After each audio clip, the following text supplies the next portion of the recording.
Shalom, do I have a delicious recipe waiting for you guys?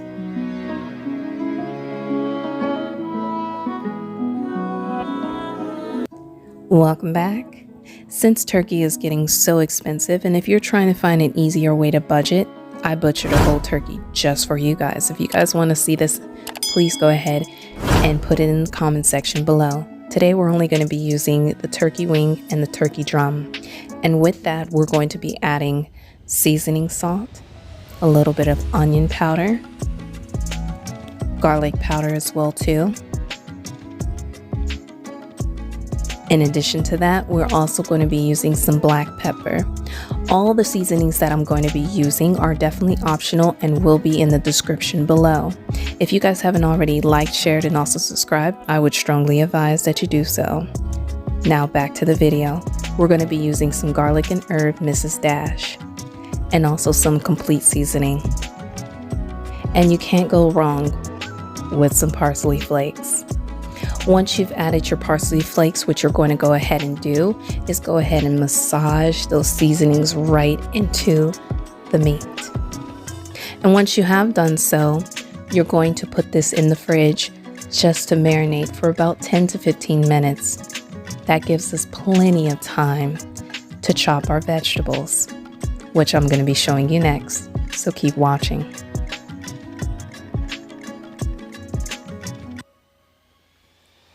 So now we're going to be using green pepper, yellow onion, and yellow pepper. And we're only going to be using half of this vegetable. So as you can see, you're going to cut them down into bite sizes. Go ahead and put this off to the side, and we're going to bring that turkey back.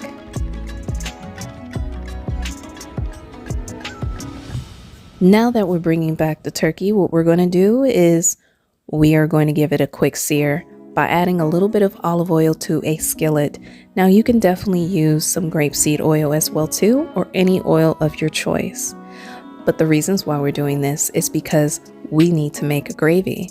So with that, we are going to sear the turkey wings and the turkey drums for 3 to 5 minutes on each side.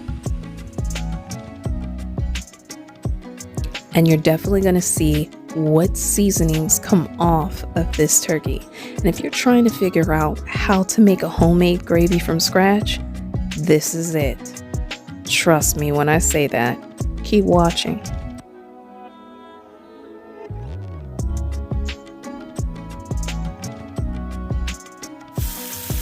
Since our searing is all complete, this is how you want it to look. Now we're going to place it in the Instapot, and we're going to let the Instapot do the rest. But before we do so, let's go ahead and hop into that gravy. With all this lovely seasonings that you're going to be seeing right now, we're going to dress it up. So now we're going to bring back that onion, yellow pepper, and green pepper that we chopped up a little earlier. And what we're going to do is give this a nice stir. And with that, we are going to be adding 2 tablespoons of minced garlic. And we are going to be cooking these vegetables until they're translucent. Now this takes approximately about 3 to 5 minutes. So just keep stirring so you do not burn the vegetables, nor the seasoning that's still down below. Don't worry about the seasoning that's below. That is going to be picked up by the water that we're going to add a little later. So what we're going to do is we're going to come in now with a little bit of all-purpose flour. It's a ½ cup. And understand this, the more flour that you use, the thicker your gravy will be. I'm only going to be using a ½ cup of all-purpose flour. And you're going to give this a quick mix. And as you can see in the screen that I'm showing, the all-purpose flour will turn brown. The reasons why is because 1, you're cooking it, and 2, it's picking up some of those seasonings from the turkey. That's a good thing. That means that this is going to be packed and loaded with flavor. And you want it just like that. You're only going to be cooking it for a good 5 to 6 minutes. Now we're going to be adding some water and some bouillon cube, which is chicken bouillon cube. I only used a half a cup of the chicken bouillon cube because this is going to add additional flavor to this. Okay. Now you're going to definitely see me add a little bit more extra water. And this is why I was explaining earlier. The more flour you use, the thicker your gravy. Now, if we were going to add this gravy within the oven, we want it thick. But because we're adding it to the Instapot, we do want it runny, okay? I decided also to add a half packet of ranch dip seasoning. Trust me, this is like one of my secrets. And it intensifies the flavors when I tell you. And did I mention my kitchen smells amazing right now?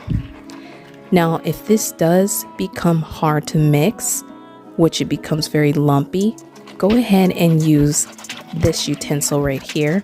This will help you get rid of all of the lumps, because you do want to get rid of all of those lumps and bits and pieces of the flour, because we're not making chicken and dumplings, we're making gravy. So as you can see me stirring this, it's starting to get thicker. We like thick gravy. Thick gravy is good when you pour it on something, but when you're putting it in an Instapot to cook, you need this looser. So we're going to be adding additional half a cup of water. And don't worry, all of these measurements will be in the description below. So I'm just showing you right here, it's very thick. So I'm going to loosen this up with water. That's how you make a runny gravy or a thick gravy, by the way. Just an added extra tip.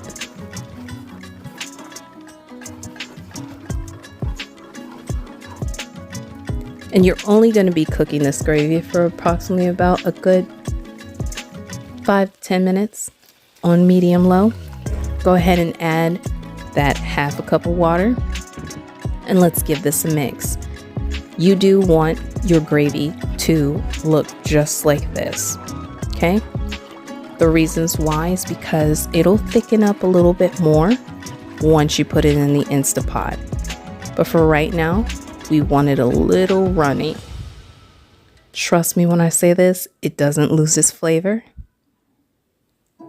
and it doesn't lose its taste. And as you can see, look at all those seasonings that's in it still. Look at that. And then from here, I did add an additional little bit of the ranch dip again.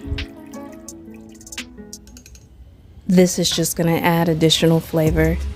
And then what I did is I went ahead and put it on the meat stew. Go ahead and press that button, let it click on, and from there, let it cook. You can also get your rice ready while you're cooking this. And once it's done, here we are right here. I'm talking about fall off the bone turkey. I couldn't even lift it up with a spoon because it was turkey bites was just falling down. I'm talking about melting off of the bone. And the gravy, as you could see, look at that gravy. It was so packed with flavor. And if you guys definitely want to see other videos like this, you can also check out some of the other videos that I'm going to be linking right now. But with that, you guys, stay strong, stay healthy, stay in the spirit.